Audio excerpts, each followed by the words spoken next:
नमस्कार दोस्तों, मेरे चैनल में आप सबका फिर से स्वागत है।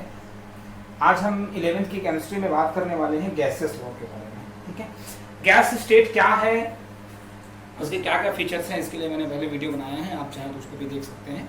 सबसे पहले हम बात करेंगे कि 1660 में फर्स्ट गैस लॉ आया था जिसको रॉबर्ट बायल ने दिया था, जिसको हम लोग बायल्स लॉ कहते हैं। गैस स्टेट से रिलेटेड या गैसों से रिलेटेड जो है ये फर्स्ट लॉ था जो आया था 1660 में और दिया था अपने रॉबर्ट बायल ने। ठीक है, क्या कहता है ये लॉ? जब टेम्परेचर फिक्स हो, मतलब एट कांस्टेंट टेम्परेचर, किसी फिक्स मास ऑफ गैस के लिए जो वॉल्यूम होता है वो उसके प्रेशर के इनवर्सली प्रोपोर्शनल होता है। ठीक है, मतलब क्या हुआ, देखिए इस तरीके से कि अगर ये कोई एपरेटस है जिसमें हमने यहाँ तक 2/3 हमने गैस फिल कर दिया है, ठीक है, और इसका टेम्परेचर 1 atm हमने मेंटेन रखा है। ठीक है, तो टेम्परेचर में चेंज आने के साथ साथ इसके वॉल्यूम में भी चेंज आएगा। ठीक है, कैसे चेंज आएगा? देखिए, अगर इसका प्रेशर हम बढ़ाते जाएं, ठीक है, तो प्रेशर बढ़ाने से क्या होता है, वॉल्यूम जो है डिक्रीज होता है। समझिए, प्रेशर आप इंक्रीज कर रहे हैं तो वॉल्यूम क्या होगा? ठीक है, अब जस्ट ऑपोजिट कर दें, प्रेशर को हम जो है रिलीज करते जाएं, मतलब प्रेशर जो है डिक्रीज कर रहे हैं। ठीक है, उस कंडीशन में क्या होगा, आपका वॉल्यूम जो है ठीक, बट जस्ट ऑपोजिट होता है। मतलब अगर उसका मास फिक्स है गैस का और टेम्परेचर कांस्टेंट है, उस कंडीशन में प्रेशर और वॉल्यूम जो होते हैं वो एक दूसरे के इनवर्सली प्रोपोर्शनल होते हैं। मतलब एक की वैल्यू अगर इंक्रीज होगी तो दूसरे की वैल्यू डिक्रीज होगी। ठीक है, सेम एक्सचेंज होगा दूसरे के साथ। ठीक है, कि जैसा मैंने भी बताया जस्ट, अगर ऐसा कुछ है सिलेंडर में तो टेम्परेचर बढ़ाने के साथ साथ वॉल्यूम डिक्रीज होता है, सॉरी, प्रेशर बढ़ाने के साथ साथ वॉल्यूम डिक्रीज होता है, और प्रेशर जो है रिलीज करने से या उसके प्रेशर को हम जब डिक्रीज करते जाते हैं तो वॉल्यूम जो है इंक्रीज होते जाता है। अगर डायरेक्टली अगर इसको हम लिखना होगा तो कैसे लिखेंगे? डायरेक्टली 1/2। ठीक है, इनवर्सली प्रोपोर्शनल है इसलिए लिखेंगे 1/2। अब देखिए, प्रोपोर्शनलिटी का साइन जब भी हटाते हैं तो हम एक कांस्टेंट लगाते हैं, तो ये होगा आपका V/P = K1। ठीक है, वेयर K1 इज, ठीक है, यहाँ K1 क्या है? कांस्टेंट है। आप चाहे उसको इक्वेशन नंबर 1 भी लिख सकते हैं। K1 कांस्टेंट है, V क्या है? वॉल्यूम ऑफ गैस, और P क्या है? Pressure of gas. ठीक है, तो ये आपका फर्स्ट लॉ है जो है बायल्स लॉ कहलाता है, जो बोलता है कि अगर किसी भी गैस का टेम्परेचर कांस्टेंट है तो उसका प्रेशर और वॉल्यूम जो है एक दूसरे के इनवर्सली प्रोपोर्शनल। सेकेंड जो है वो है आपका चार्ल्स लॉ।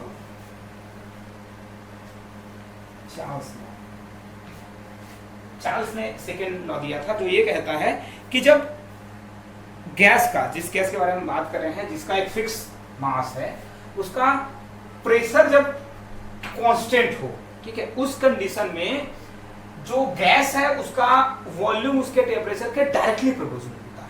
ठीक है, मतलब प्रेशर बढ़ने के साथ साथ जो, सॉरी, प्रेशर कांस्टेंट, टेम्परेचर बढ़ने के साथ साथ उसका वॉल्यूम भी बढ़ेगा और घटने के साथ घटेगा।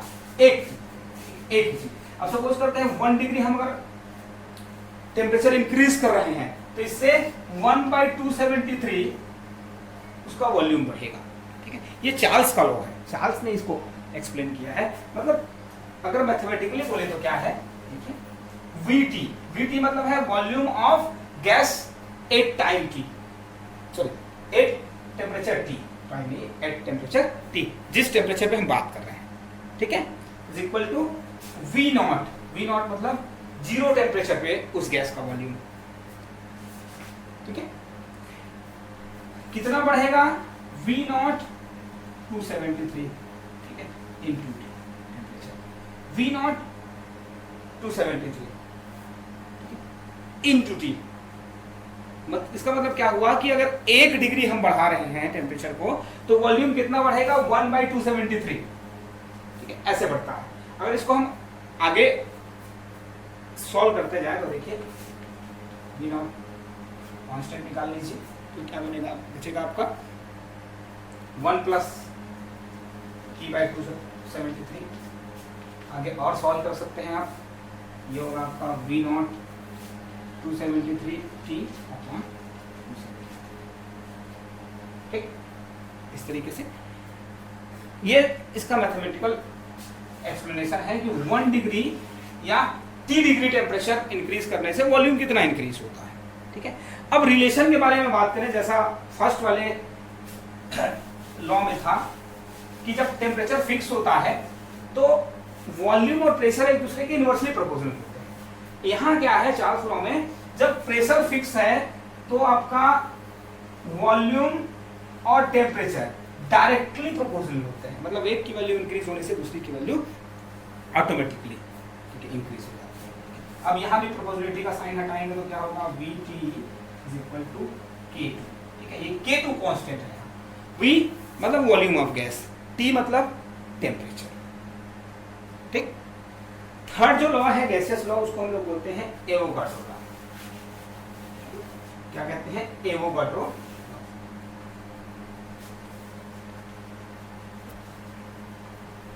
एवोगाड्रो लॉ ये काम करता है एनटीपी पर, नेट टेम्परेचर एंड प्रेशर। जब आपका टेम्परेचर और प्रेशर दोनों कांस्टेंट हो, ठीक है, उस कंडीशन में किसी भी गैस का, ठीक है, किसी भी 1 मोल गैस का जो नंबर ऑफ मॉलिक्यूल्स है, ठीक है, वो हर बार इक्वल होता है।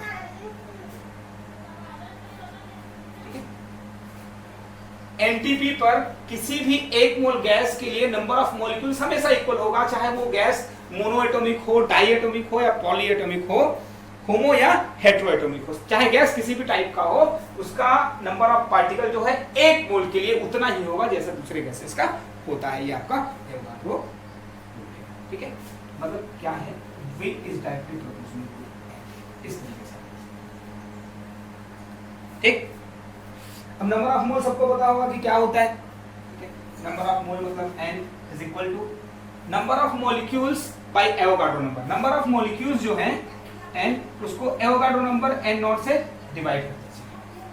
ठीक है, तो जो वैल्यू आता है वो आपका मोल आता है, या जिसको कहते हैं गिवन बाय जो आपका नंबर ऑफ मॉलिक्यूल्स है उसको 6.023 इंटू 10 का पावर 23। ठीक है, ये क्या है, आपका एवोगाड्रो नंबर है जिसकी वैल्यू होती है 6.023 इंटू 10 का पावर 23। इससे डिवाइड कर दीजिए तो जो वैल्यू आएगा वो आपका नंबर ऑफ मोल्स आ जाएगा। ठीक, अब एवोगाड्रो नंबर जो है आपका ये है, ठीक है, तो इसके बारे में पता चल गई है। तो अगर यहाँ से रिलेशन हम देखें तो क्या होता है, ये इक्वल टू n डायरेक्ट होता है। तो अब इस n को अगर हम सब्सट्रैक्ट कर दें या इस n को हम ऊपर उठा दें, रिप्लेस कर दें, ठीक है, किससे, स्मॉल n से, नंबर ऑफ मोल से, तब क्या होगा, तब होगा आपका V is directly proportional to n।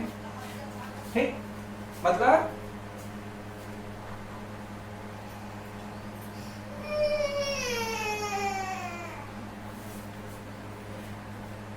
अब देखिए, अगर प्रोपोर्शनलिटी का साइन हटाएंगे तो क्या करना पड़ेगा हमको, V by n is equal to K3।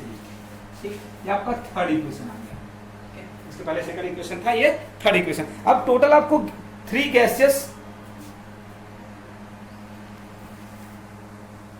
Loss जो है,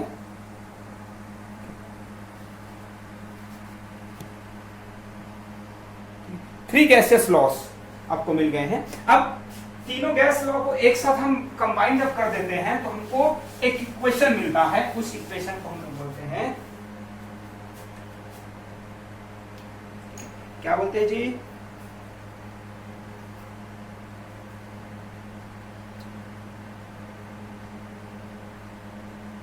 गैस इक्वेशन। क्या कहेंगे, गैस इक्वेशन। कहां से क्या लेना है ये ध्यान से देखिए। सबसे पहले आपको लेना है, ठीक है, फ्रॉम बायल्स। बायल्स का जो लॉ है वहां से आप क्या लेंगे, तो आपको क्या लेना है, जो एक चीज है वो हमेशा क्लियर रखना है कि हम वॉल्यूम को लेंगे एक साइड। ठीक है, V is directly proportional to 1/3। ये आपका रिलेशन था इक्वेशन नंबर 1 से। ठीक है, सेकंड है from Charles law,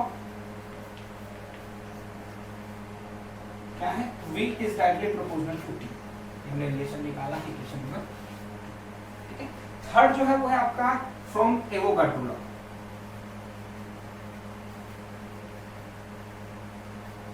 Avogadro law से क्या निकला है, V is directly proportional to N, जो जस्ट आपने अभी भी निकाला था।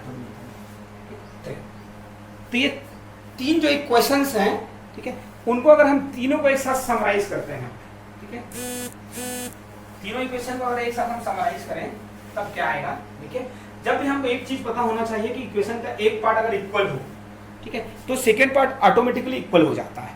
तो एक पार्ट क्या है आपका V, ठीक है, इज डायरेक्टली प्रोपोर्शनल, किसके डायरेक्टली प्रोपोर्शनल है जी, ठीक है, तो ये है आपके 1/p into T into N, ठीक, अब देखिए 1/p है, ट्रांसफर कर दीजिए तो ये हो जाएगा PB is proportional with T and इस तरीके से। अब हमको पता है कि प्रोपोर्शनलिटी का साइन हमको हटाना ही होता है, तो प्रोपोर्शनलिटी का साइन हटाएंगे तो हमको एक कांस्टेंट रखना पड़ेगा। ठीक है, तो जब इसको हटाते हैं तो हम एक कांस्टेंट लिखते हैं जो कहलाता है R। ठीक है, इसको हम लोग कहते हैं गैस कांस्टेंट। ठीक है, R की है। अब इसको हम सिस्टमेटिक तरीके से अरेंज करते हैं तो ये हो जाता है आपका PV is equal to N R T। ठीक है, where P is pressure, V is volume, N is number of mole, R is gas constant and T is temperature. ठीक है, तो जो इक्वेशन नंबर 4 आपको मिलता है, इसी इक्वेशन नंबर 4 को हम लोग गैस इक्वेशन कहते हैं या इसी को हम लोग आइडियल गैस इक्वेशन भी कहते हैं। ठीक है, यहां R जो दिया है वो गैस कांस्टेंट है। गैस कांस्टेंट की वैल्यू क्या होती है ये हम डिस्कस करेंगे नेक्स्ट वीडियो में। ठीक है।